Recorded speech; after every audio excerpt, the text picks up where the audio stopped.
So today I'm going to be talking about the reversal of factor 10A inhibitors, which really comes down to two products that I'm going to talk about. Now, my goal today is not to convince you that one of those products is better than the other. There's a lot of debate about which product to use, a lot of controversy, a lot of discussion about which ones to use. My goal is really to explain to you the products that we use, why they work, and give you a small taste of the literature behind the agents themselves.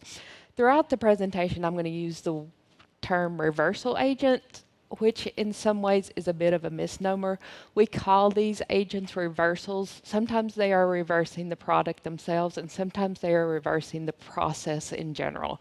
But we call them a reversal agent regardless of the fact that it is a little bit of a misnomer. So let's start with the clotting cascade, which everybody loves, where we have the intrinsic pathway and the extrinsic pathway, which comes together at factor 10A into the common pathway, which then produces thrombin and results in clots. Our factor 10A inhibitors work on the common pathway and work on inhibiting, as the name says, factor 10A. The most common ones that I see are apixaban, also known as Eliquis, and rivaroxaban, which is also known as Xarelto. When thinking about how these products work, there are some general concepts about how you can reverse the effects of these products. So one way to reverse it would be to eliminate the medication completely from your patient. A second way would be to replace the factor 10A or the factor 10 and a lot of other factors. And by doing that, you are overwhelming your clotting cascade, increasing the amount of thrombin, creating a little bit of a hypercoagulable state, which then counteracts the anticoagulant effect of your anticoagulant medications.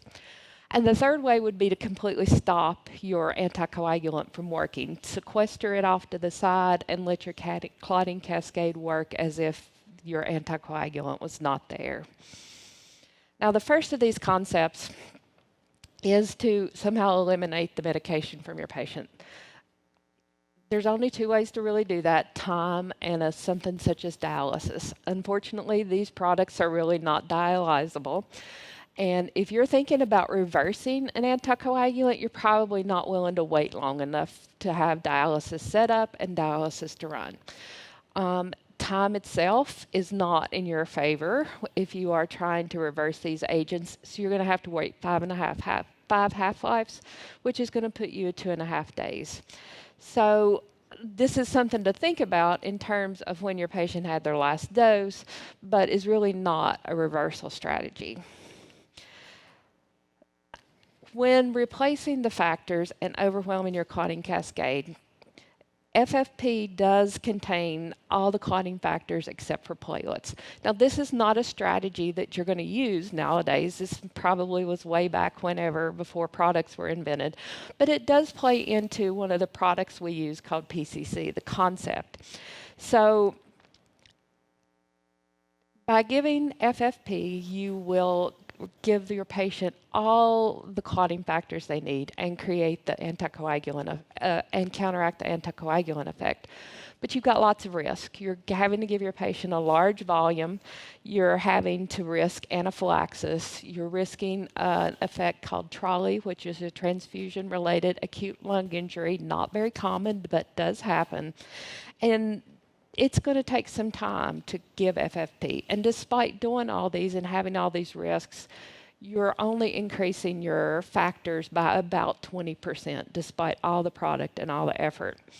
So FFP in itself is not a good reversal strategy. But along those lines, we have products called PCC, or prothrombin concentrate complex. These products are 25 times more concentrated than FFP.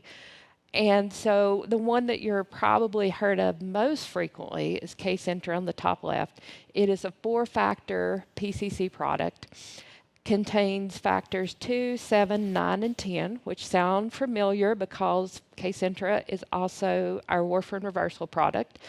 So how Kcentra came to be a reversal for our direct oral anticoagulants, our factor 10A inhibitors, was nothing else existed. And this Kcentra existed for warfarin.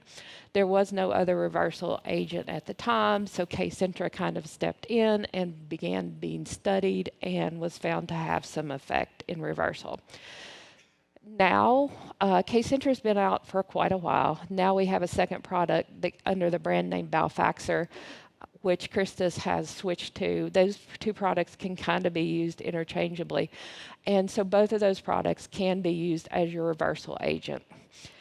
Now, there are some other PCC products that are not routinely used, and so those are your, up here as well, your 3-factor PCC products and your activated PCC products. In the time of shortage, perhaps they could be used, but they're not routinely used. And because these products are concentrated, a very small amount of Kcentra or Balfaxor is equivalent to a very large amount of FFP.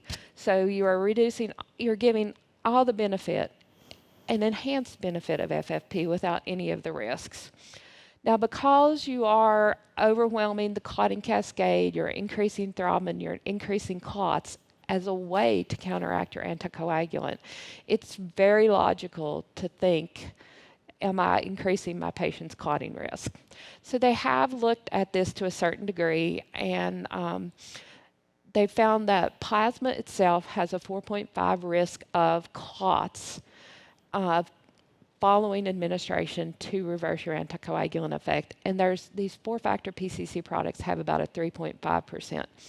Now, our patients, we are reversing their anticoagulant. They are on anticoagulant for a reason. They have clotting risk. So we should not really expect any of these products to have zero thrombotic risk. But we would like for it to be as small as possible. So the 3.5% risk compared to 4.5% risk with FFP does seem to indicate that the 4-factor PCC products have a favorable safety profile. When considering the efficacy of these products, I want to look at a trial called FIX-ICH. I picked this particular trial because it is very similar to the Andexa trials that came later. And so these patients had a spontaneous or traumatic hemorrhage. They were receiving apixaban or rivaroxaban, and they were given 4-factor PCC or activated PCC.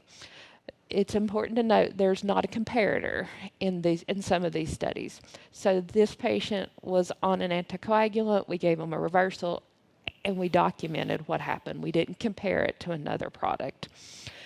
For efficacy, they looked at change to hematoma size.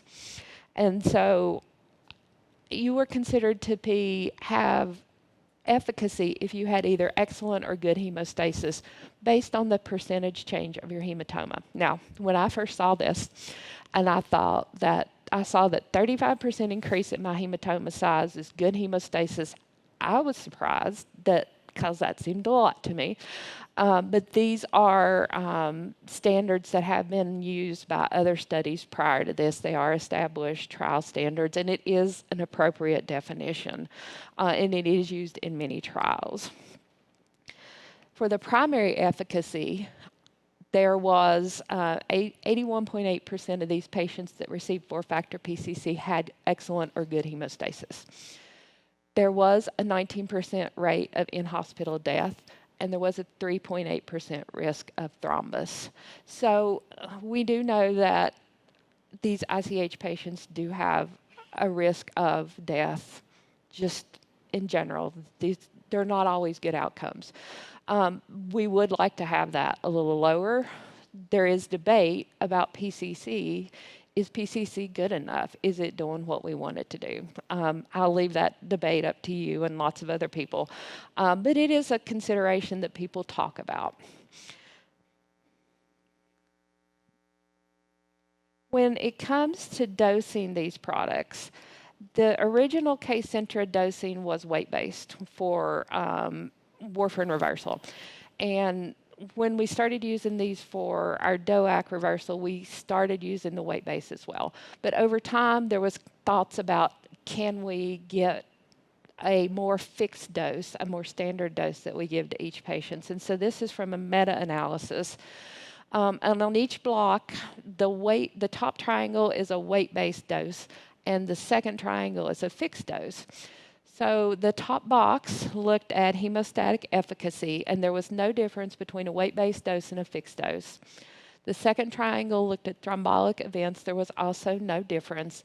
And the bottom box looked at mortality. There was also no difference. So a lot of studies and meta-analysis have concluded that a fixed-based dose is equivalent to a weight-based dose. Now, each facility decides how they want to dose these products, and they come up with a standard, and they debate about what's best for our patients, what does the data say. But both of these are valid dosing strategies.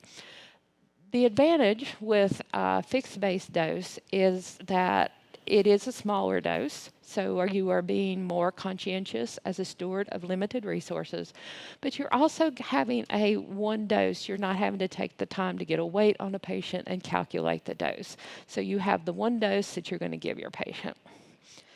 So overall, despite some of the criticisms and some of the debates about PCC products, they are valid reversal agents for our factor Xa inhibitors. The final concept for how we reverse these products is through a product called Andexanet, which goes by the brand name Andexa. There's only one of these products on the market. Andexanet is a recombinant product that mimics factor Xa. It does not, however, work on the clotting cascade. Part of it is missing. So it is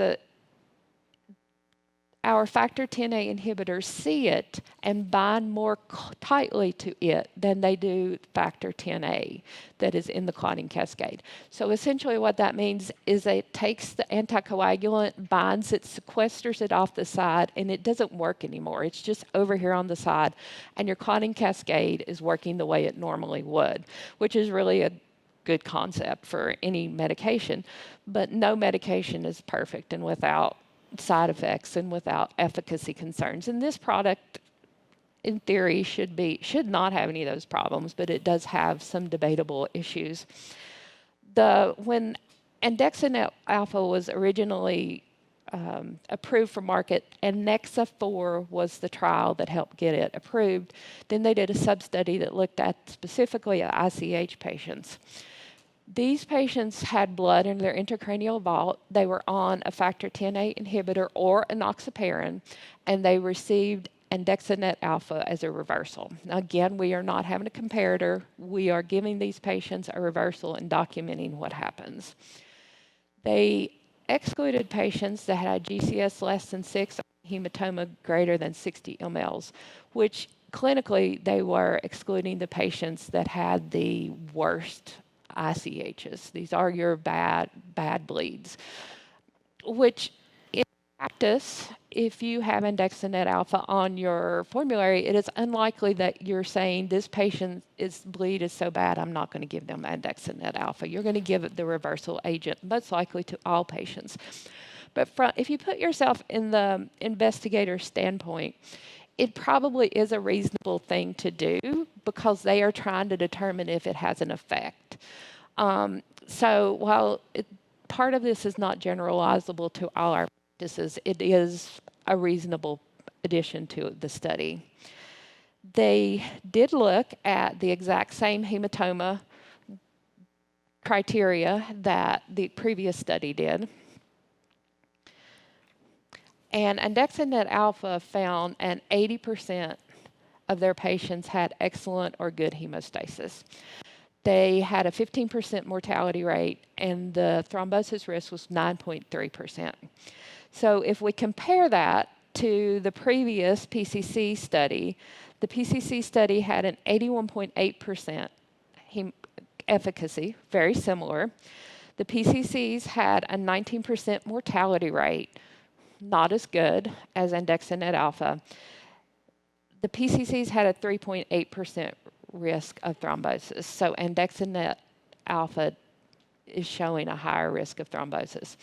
This is a pretty significant talking point about andexanet alpha. It does seem to show in a lot of studies that it is creating a increased thrombosis risk. It's not entirely clear how. With the andexanet alpha studies, depending on the study you're looking at, there's not a lot of information that you're able to dig into on your own. But there also is some theories that this product is acting on the coagulation cascade in a way that is increasing clot risks. It's a common debating point for why some people are not using andexanet alpha at this point.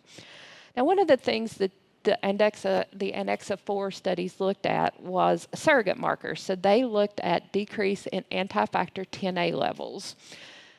Basically what they're doing is they're taking a lab and they're determining if there is a decreased anticoagulant effect, which seems like it should make sense. Like a lot of things, it seems like it should make sense. However, none of these labs correlated to efficacy or decreased hematoma size. But because this was such an important part of these trials that were used as part of the approval process, the FDA required the manufacturer to do a post-market study to prove efficacy. And last year we had that study published. It was the ANDEXA-I study, which had patients with an intracerebral hemorrhage of at least 0.5 mLs. Patients had received a factor 10A inhibitor, and they received andexanet alpha or usual therapy. So this is the first study we've looked at where there's a comparator. So you have a group of patients that received andexanet alpha, and then you have usual therapy. Usual therapy was defined as anything that was not andexanet alpha, which can include nothing. So of this patient population, the usual therapy, about 87% received a PCC product, but then there were patients that did not receive any reversal agent at all, which does definitely confound the results of this study. The reason they did this is it was an international study, and there was no consensus. There is no consensus. It has gotten better, but definitely at the time this study started, there was no consensus about how you would reverse these agents. So usual treatment in some places was no treatment at all. They again excluded the worst bleeds. For hematoma efficacy, they continued to use the hematoma size that was previously, but they added some additional criteria. So the additional efficacy criteria was an increase in NIH stroke scale of less than 7 points. And the way that's phrased is kind of a little awkward. So your NIH stroke scale worse, a higher score is worse. So these patients could have efficacy and have an increase in that score, but it just couldn't be more 7 points or more.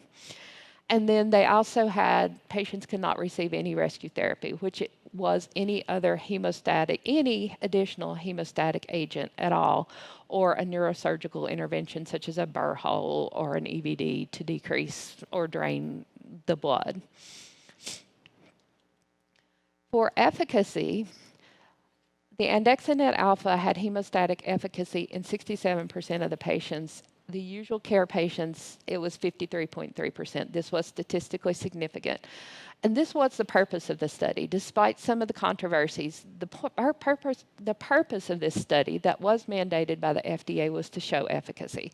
And they did show that andexanet alpha is better than PCC and nothing in a group that we don't know a whole lot about.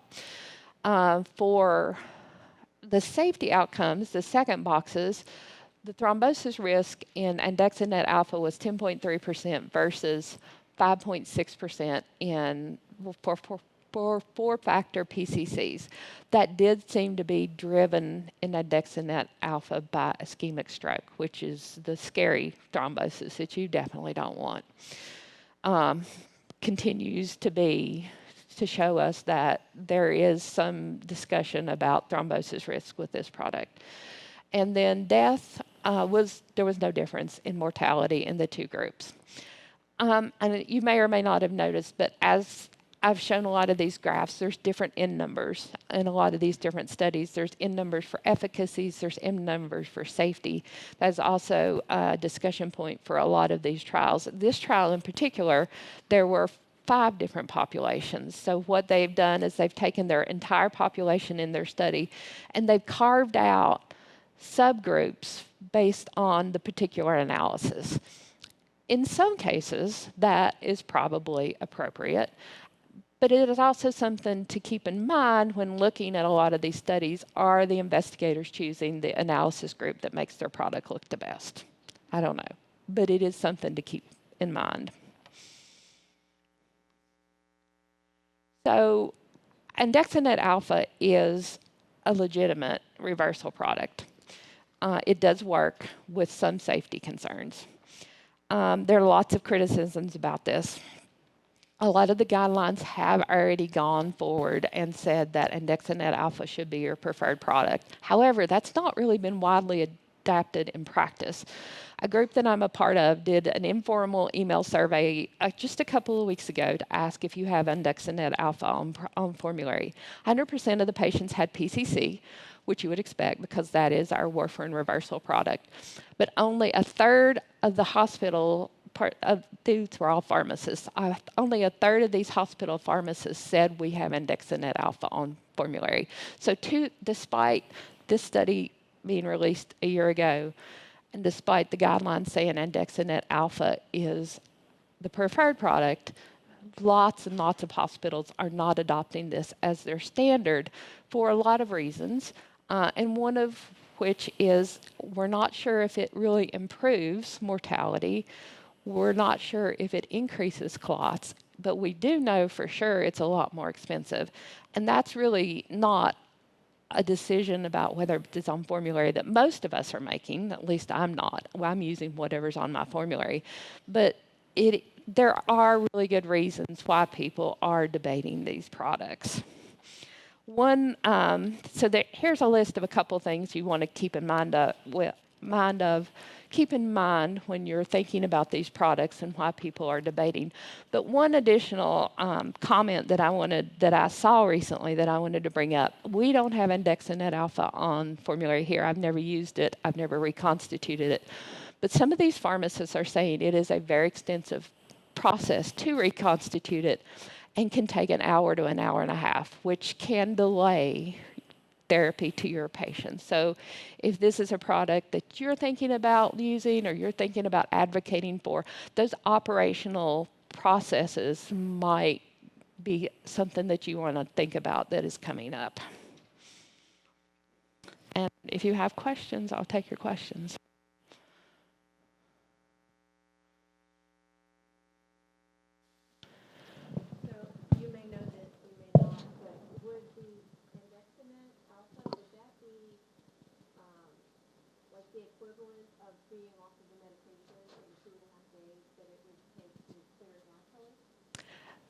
Not entirely.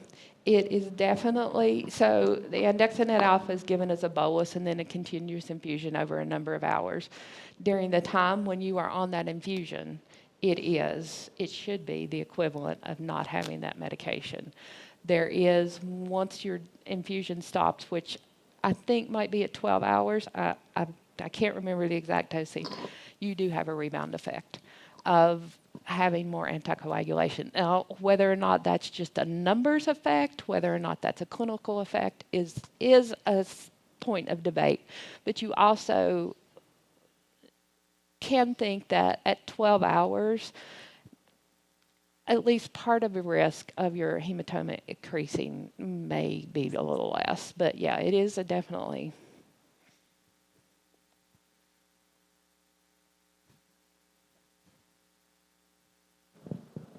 Okay, so that's a great question, and this is a very good lecture. Thank you for teaching me again. Every time you see that coagulation cascade, you're like, oh. But we went through this with the Dexanet. We had it at both hospitals, and we got rid of it. We used a 4-factor PCC. There's a couple of things about it. One, to your point, if you use it and go to surgery, you have a bad surgery, it can reverse right in the middle of surgery. the effect, and so you actually you start bleeding again, which means you're having to do the infusion. So, and there's a lot more cheaper 4-factor PCC than there is the Andexanet. Both hospitals that we were at, both Parkland and UT Southwestern, were holding on to one dose because of the cost of it.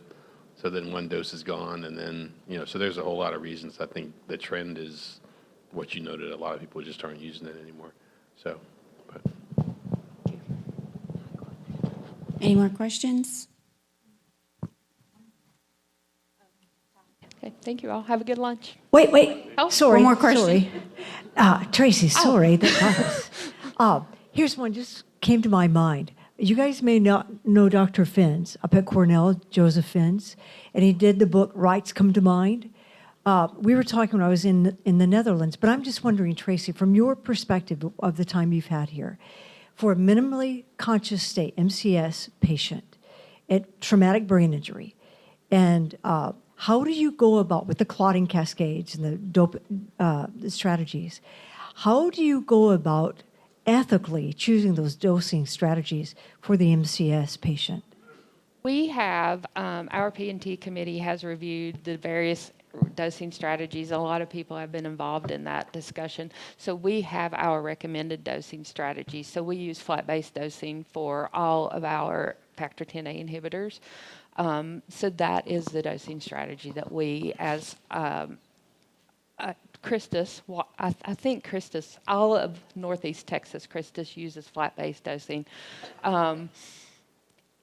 It is usually something that happens before that patient comes in. We decide how we're going to dose it. Now, with warfarin reversals, with Kcentro, we use weight-based dosing, and for Pradaxa, which is a direct thrombin inhibitor, we have Praxpon, which we can use.